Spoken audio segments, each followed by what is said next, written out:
mar kale galab wanaagsan saaxiibayaal sida oo dhantiin halkasta dunida ka joogtaan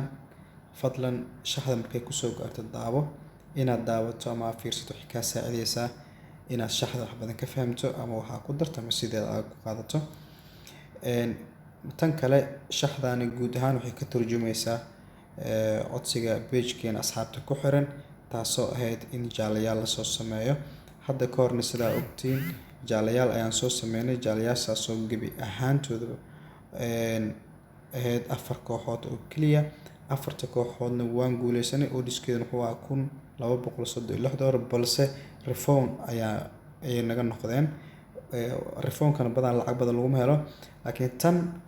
ama waa la helaa ama lama helaa intaas ay u dhaxaysaa oo because wax macquul ah oo 99% macquul noqon kara waa tani laakiin balse marka shaxda kusoo gaarto daawo sida u jeedaan hadda odiska waa $541 halka FX uu yahay 7 kooxood guud ahaan caawa ilaa galabta ayaa la ciyaari doonaa waxaan ugu horeeyay Borussia Dortmund iyo Bujin marka qofladan arkaysaan assessment ku haya way shakinayaan sida u jeedaan laakiin aniga waxaan total 2 oo kaliya ayaa waan arkay xaggan waa idinka tusi doonaa total 2 kaliya ayaa waxay helaysaa hal jaalo 1/2 waa yellow card hal half ayay helaysaa jaalo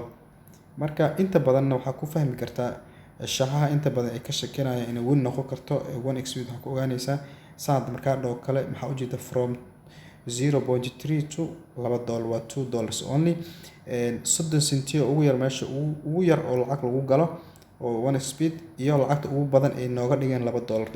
xilliyada qaar laga waxaa arkaysaa shaxaha kaleeto 10,000 20,000 ku fasaxanta tan laakiin $2 iyo bar xataa ma dhigi karo 2.3 xataa ma dhigi karto ka diidayaan markaas marka insha Allah inay guul noqoto waa rajaynaynaa tan labaad Milan iyo Spalletti oo iyadan qayb ka ah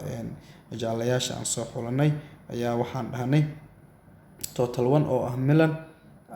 waxay qaadanaysaa half cambi hore hal jaalo waana Serie A waxaa Serie A gan meelaha ugu badan jaalaha laga qaatay qayb ka tahay sidoo kale Leeds United iyo Bournemouth sidoo kale qayb ka ah oo iyadan aan dhahnay total 2 oo Bournemouth ah ayaa qaadanayso hal jaalo iyadan hal jaalo qaadanaysa ayaan dhahnay 1/2 ugu horeeyo ee ciyaartani tan saddexaad waa tan afraad waa Keteva saddexaad waa tan saddexaad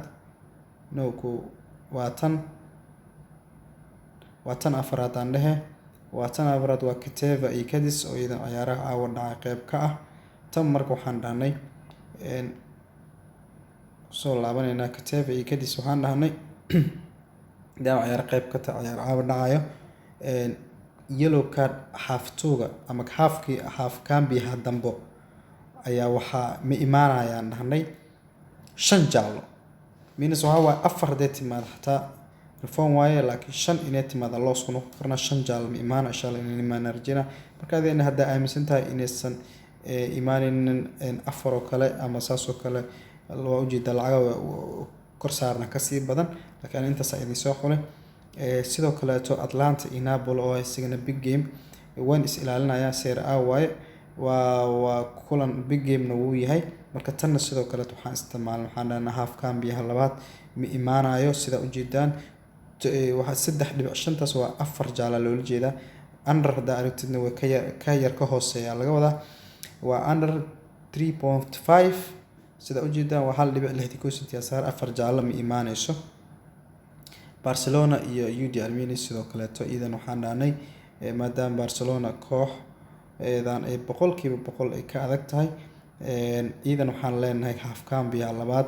half cambi kood waxa laga yaabaa half cambi laakiin ilaalin iyo wax imaan karto marka half cambi labaad aan dhan iidan